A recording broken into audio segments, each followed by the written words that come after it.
Heya and welcome to Neverwinter with Aragon.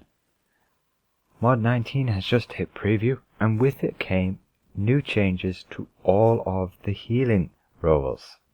In this video, I'll do my best to go over what changes occurred to the Paladin, the Oathkeeper Paladin. Alright, so let's jump straight into it. So, to begin with, the major change which happened was the change to the tab ability, the Channel Divinity.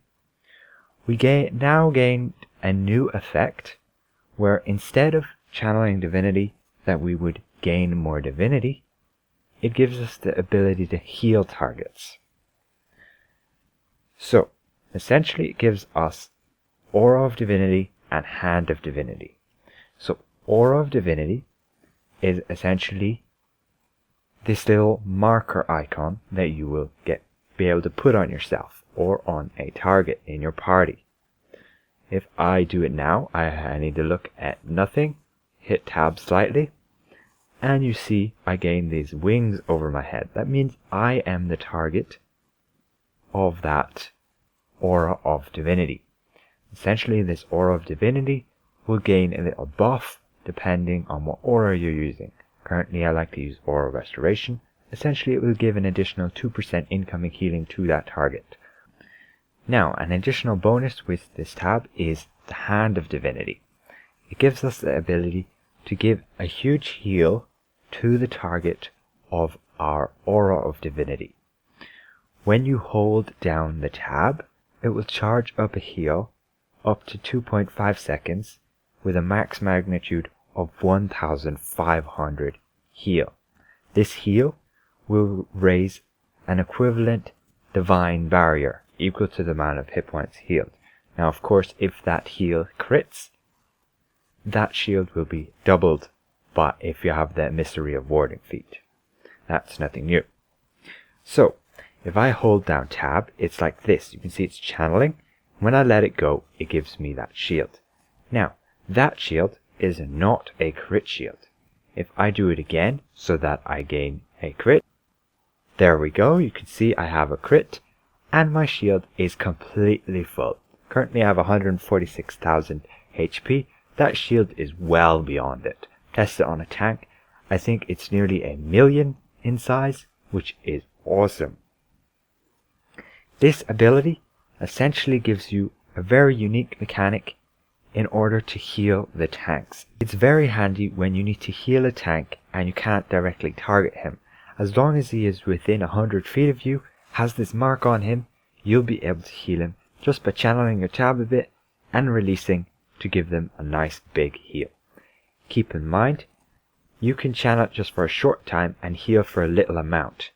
But if you do this like frequently, like I'm doing now, it just replaces your shield. It doesn't stack it up. And therefore it's not as handy. It would be better if they stacked up. So that's basically the Hand of Divinity and Aura of Divinity. Complete change and rework to our Channel Divinity. You can no longer channel divinity to gain any more divinity. Along with the changes to our Channel Divinity, we got a rework to a lot of our healing spells. First up, our Cure Wounds, our At Will. Its magnitude got buffed to 500 instead of just being, I think it was 50. Now it's 500. The divinity cost is 30, up from it was 10 before. This means you won't be able to spam Cure Wounds as much, especially with the reduced divinity regen. However, Cure Wounds will be a very valuable power to keep people alive who are in your party, mainly the tank. Along with this, Divine Touch got completely reworked. It now has a heal magnitude of 1,000. However, when you affect more than one target, this heal magnitude gets divided. So if you had 2 targets, it would be 500 magnitude on both of the targets instead of 1,000 on both. If you have 3 targets, it's 333 magnitude on both. If you have 4, that will be 250 magnitude per target. And when you have 5, it's 200 magnitude per target. Now don't worry, when you have 10 people, the floor is 200 magnitude, which makes this power pretty garbage.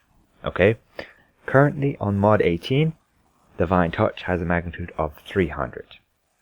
Okay, now let's move to our other power, Divine Shelter. Divine Shelter got a buff of 50 magnitude. It now heals for 450 magnitude instead of 400. Its divinity cost got buffed up to 220. Also to mention, Divine Touch got its divinity cost buffed up to 200 as well. You'll only be able to cast 5 of them with your entire divinity pool before you have to wait till your divinity pool regenerates. With Divine Shelter, you'll only be able to cast 4 before you have to wait for your divinity to regen. However, Divine Shelter is not like Divine Touch, that it will split the heal magnitude. Divine Shelter will just do 450 magnitude to everybody. This makes Divine Shelter the best for healing in a trial scenario. I'll get to another point why it's the best as well. With that Cleansing Touch, its magnitude got buffed up to 300, and its divinity cost reduced to 40 instead of 50. Other than that, our Bond of Virtue, the effect when you heal a target, the healing has only been increased by 50%, reduced from 100%. Okay, so now let's move on to the feats. 2 of our feats have been reworked. Critical Touch. Critical Touch now procs with Divine Shelter as well as Divine Touch. However, the drawback is you have to actually heal to be able to proc it. So you'll have to be either using Cure Wounds or you'll have to be healing without a Critical Touch to try and proc it. Other than that, it stayed the same with its duration lasting 10 seconds before it expires, and it will effectively give a critical shield to all the targets when you have this active and you cast it. Prayer of Opportunity has been reworked for basically when you cast a power which costs Divinity and encounter power that costs Divinity, you have a 20% chance to grant Battle Prayer, which basically will reduce the cost of your Hand of Divinity to 0. You have 12 seconds before you have to cast it, but you have to finish casting Hand of Divinity before this 12 seconds is over. Otherwise, you'll just end up using the Divinity. As well as that, Battle Focus got changed so that whenever you deal damage to an enemy, you just regain Divinity over time. Sheltered Healing also got changed, where basically it heals for an additional 150 magnitude. Other than that, the other feats remain the same. Class features, nothing has changed with them, except they have all gained, the auras have all gained the added effect of where you gain that additional buff for your target of your Aura of Divinity. On top of those changes to heals, outgoing healing companions have been reduced to 3%, down from 10%. That's huge. However, the upside to this is that our magnitudes have been increased to compensate for this. So currently I will heal generally for the same amount that I would if I had all my outgoing healing companions on 10%. See, all of them have been reduced to 3%. As well as that, our boon, our outgoing healing boon, has been reduced to 0.3% per rank instead of 1% per rank. On top of that, the incoming one has also been reduced to 0.5%. And on top of that, again, our tactical enchantments have been reduced to 2% at rank 15, instead of what it was before at 6% per rank 15.